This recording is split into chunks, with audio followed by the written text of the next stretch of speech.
Hi, I'm Krista Sharp, and this morning I'm really excited because I'm going to be speaking with a psychic medium slash paranormal investigator and author. Her name's Lynn Hoyman, and she has written this book called Sophia and the Spirits about her granddaughter who sees spirit, but Sophia's mum doesn't see spirit. So this is really great because it explains to young kids what happens, what they're seeing, if perhaps there's no adult around who has experience with perhaps what the child is seeing, and maybe is unsure whether the child is just imagining things. So I think that's a really great tool that Lynn has provided for parents and carers. So Sophia and the Spirits. So this morning, when I've been setting up for this video, I've done one of these recordings before.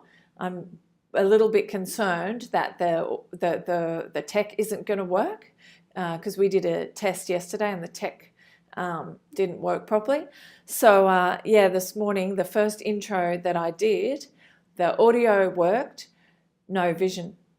Then on my Mac, iTunes suddenly opened and started playing music. So I have no explanation for what the heck that was. So maybe Lynn can tell me. All right, this is going to be great.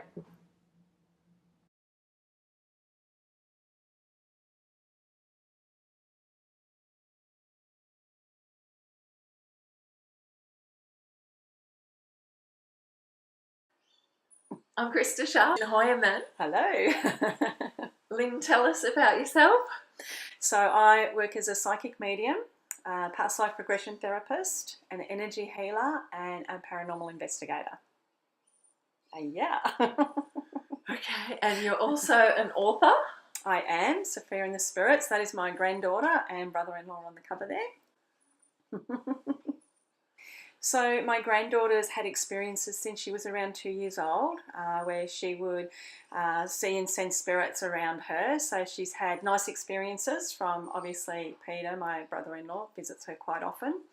My mother visits her, but she's also had experiences from earthbound spirits, which is a spirit that who's a human person who's died and who hasn't yet crossed over into the light. One woke her up one night and she was quite scared. Also guides, angels, yeah, so everything in the book, like I say, she's experienced it. So who is the book for? Kids. Well, actually it's for everyone. There's a few people I've met who have read the book who have had experiences when they were, say, teenagers or in their 20s, 30s, who have said the tools and techniques in the book have actually helped them as well. So it's mainly can see and sense these spirits and don't know what to do about it, but it's also for the parents. Yeah. But it's also for anyone who's having any spiritual experiences. Like I say, the tools and techniques in there will help everyone. Yeah, it's amazing. So congratulations on your book. Thank you. So I'm a real estate agent. Mm-hmm. So sometimes as a real estate agent, I might be in a home, on my own at 6:30 on a Wednesday night and start thinking I can hear something upstairs, or am I imagining that? No. Spirits, earthbound spirits, which everyone's heard of the term ghost. That's what an earthbound spirit is. So someone who's died and hasn't crossed over. It's quite common for people not to cross over, and it may be for various reasons. They may have had a traumatic death. They may not be ready to go. They may have unfinished business. They may like the earth life so much they don't want to move on just yet. But there's many reasons as to why they're here, but there's a lot of spirits around, yeah. So if I go and purchase a house or go rent a house, and how would I know that maybe there's something there? Okay, so there's a difference between spirits and residual energy. Residual energy you can also sense, and that's when, say, there's been, say, domestic violence, or there's been a lot of heavy, dense energy in that home. When you walk in, you'll feel it. Yeah. If there's been a lot of loving energy in the home, you'll feel that as well. And you can liken it to if you walk into Alcatraz, as opposed to Stonehenge, you can sense and feel that energy. Yeah. So that's like the residual energy, and that can build up in layers over time. If we don't, when we get dust on the floor, we tend to vacuum. But a lot of recording. I know, a lot of people don't cleanse their homes energetically, so that energy just can keep building up and building up and building up, and it can be quite toxic after a while. So what can people do if it's residual energy? If it's residual energy, there's a few things you can do. You can use a sage stick. Everyone's heard of saging to cleanse the home. That will remove the energies. You can use Australian bushflower essences, which I like to use because they can help spirits to move on. Yeah.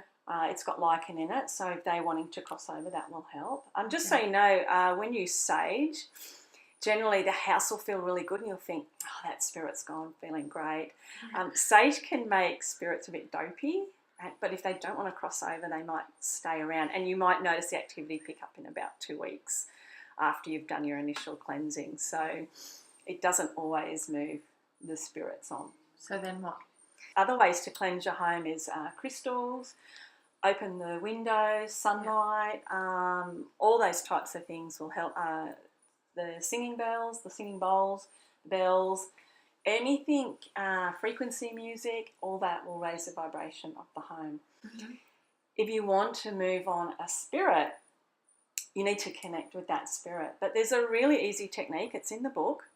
It's all about visualizing and believing what you're doing. Never do any of this work, though, unless you can spirit guides, angels. Who I like to use is Archangel Michael, who's in the book.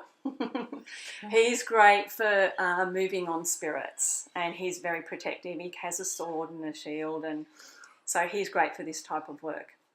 So what you do is you call in your spirit guides, call them all in, and then you just create the light. So I just, with my hand 3 times, 1, 2, 3, I'm creating a doorway of light.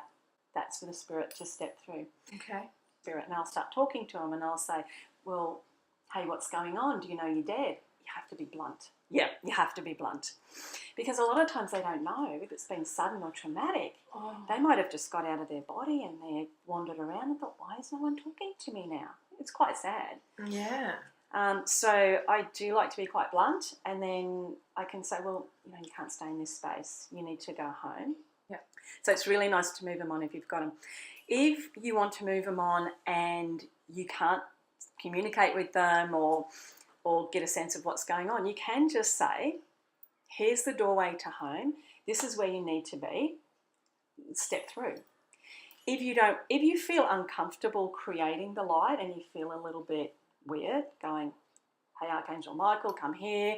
Hey, I'm going to set up this light. It's different, right? What you can do is just say in a voice, nice loud voice, you need to leave my home. There's light at either you can go to a hospice or you can go to a funeral director's. There's always, doorways open there, which they can cross over into. They can jump in on someone else's light. That's fine. Okay. So if you're feeling uncomfortable yourself, you can ask them to go to these places. Could we call you? Yes, you can call me. But some people, it's empowering. For some people, it's like taking back their power and saying, well, this is my house. Yeah. And no, you can't live here. Yeah. Do you know what I mean? So I was at an appraisal one day with a girl who I went to school with, mm-hmm. and both her parents are passed on. I don't know if that had anything to do with it or what, but the lights were flickering, mm-hmm. of flickering on and off, and I don't know if it was electrical wiring at the house or something else. It's actually spirits tend to use the electrical current to try and communicate with us. So if you have things in your home like the lights flickering, like your garage door opening and shutting, like your TV turning on and off by itself, any electrical item that turns on and off by itself can mean it may be a fault. Yeah. Always look at the practical side of things first. But it may be spirit saying, hey, I'm here. Or it may be someone who lives in the home, you've just moved in, they're saying, hey, what are you doing in my home? Mm-hmm. So that's a classic. They can also use like plumbing, because they can come through on the current through the water. So if you start having plumbing problems, that's another thing. Or taps turning on and off, or that sort of thing can also, toilets just flushing randomly can also be a sign that there's a spirit around. Wow. Yeah. Okay.